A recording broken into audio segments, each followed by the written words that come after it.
All right, you guys, got him in the building, Steven Espinoza. Hey, Steven, what's going on, man? Hey, great night, man. Great night. I'm exhausted. I didn't even fight. I know. We'll talk about tonight's fight. What did you see in Errol Spence? Do you think he's all the way back from, you know, the... I mean, look, right now, that narrative's got to stop because he walked through the fire.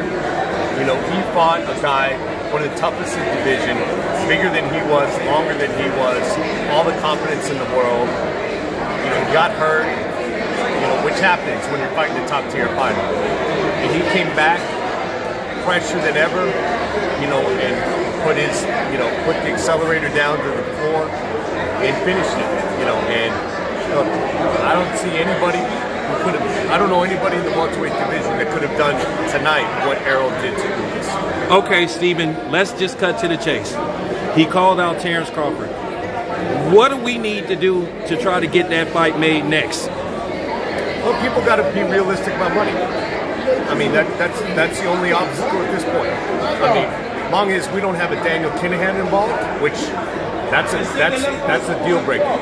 So if there's no Daniel Kinahan, there's no MTK, there's no associated, then we're good to go. People make a reasonable business deal, a fair business deal, then it can happen.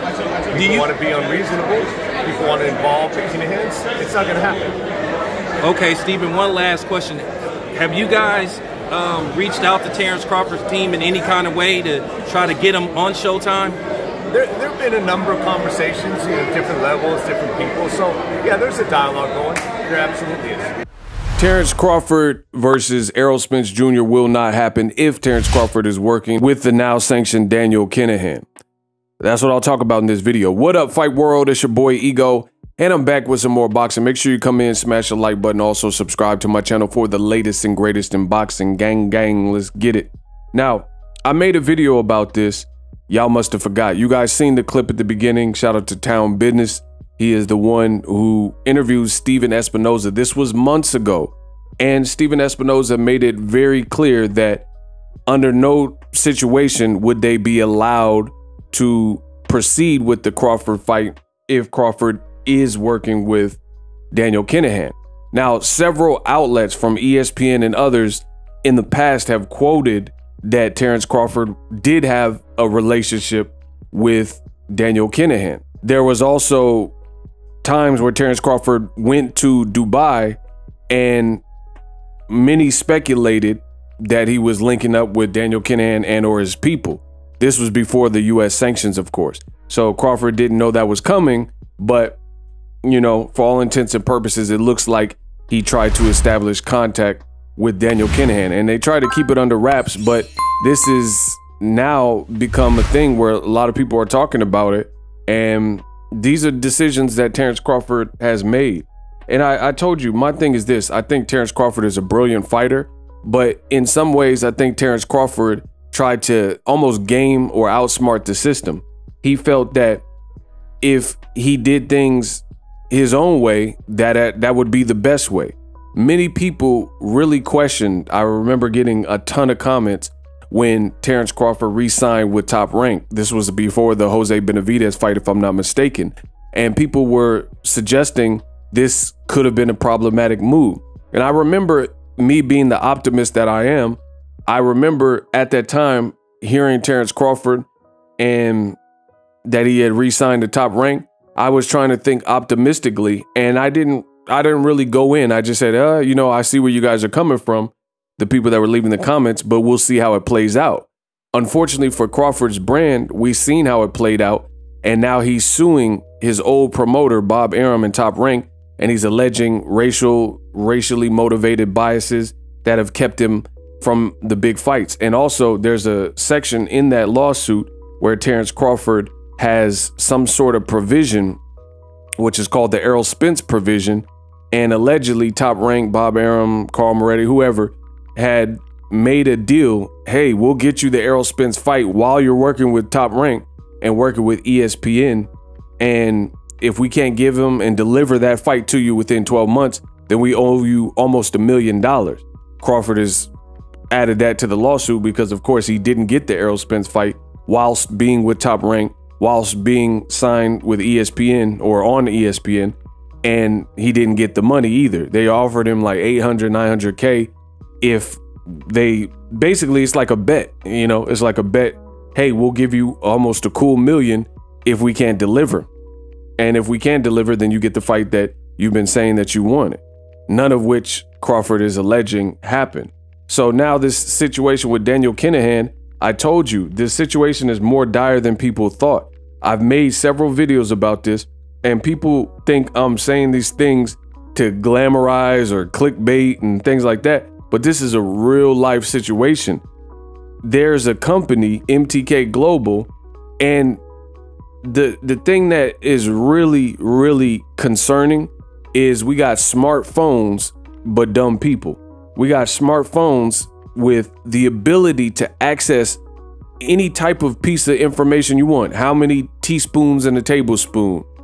You know, how hot is the sun? You can find these very specific and sometimes important things at the touch of a button. Basically, if you have a cell phone and an internet connection, at no other point in the world, you know, you couldn't in the 1900s, if you wanted to know, you know, who was the 14th president, you would just have to know or go to a library or something to try to do the research.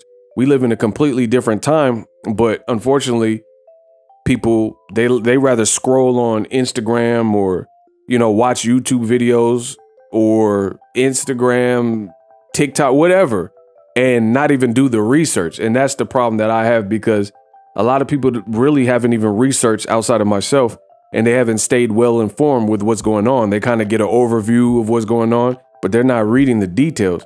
Me, as of my job, covering this beautiful sport of boxing, I pay attention to what's going on, and I read and I inform myself. And I just wish more people really in boxing. Boxing is the only sport that really tolerates this, to be honest. You couldn't be a reporter in the NBA and not get the facts straight and then be putting out misinformation. But I've studied and I've researched the Daniel Kinahan case, and they're looking for Kinahan. They're looking for his brother. They're looking for his father. They're offering basically $5 million plus about $5 million for each one of them. That's like an upwards of $15 million for the apprehension of them. So if Terence Crawford did in fact get involved with these people, then it really makes you question the business acumen of Terence Crawford to do everything but what was kind of the obvious choice from the beginning, which is to team up with PBC, Premier Boxing Champions. And this is what people said, but to me, Bud Crawford is so stubborn, and in the ring, it's acquitted him well, because his stubbornness has got him victories. His desire, his willingness to not back down and fight fire with fire. Some people can't, you know, step to that and be in there multiple rounds with Bud with that. But at the same time, none of us are perfect. So Bud Crawford's business decisions, it's like Terence Crawford fans, they don't want to hear this.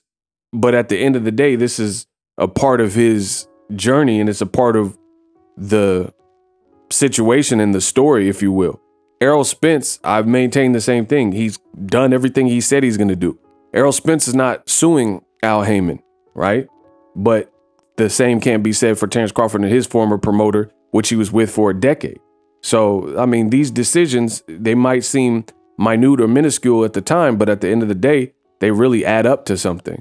And, you know, if Crawford, the people are speculating and saying, oh, Daniel Kinahan's involvement is part of the reason for the delay, and Showtime already told you, you guys seen the interview at the beginning, if that's a non-starter if you're working with him. So they might be trying to clear the runway. It doesn't absolutely mean that the fight will or will not happen. I don't know, and I'm not going to choose to speculate on that on my channel. Hopefully it happens, but these are potential stumbling blocks, and a lot of people are talking, so I'm just making an updated video about it. As always, let me know how I did, SLC. Subscribe, like, and comment to the channel for more boxing news. I deliver it to you fresh on the daily. Hate, comment, and subscribe. Till next video, is Ego. Sign off. And I'm out. Introducing Super Thanks.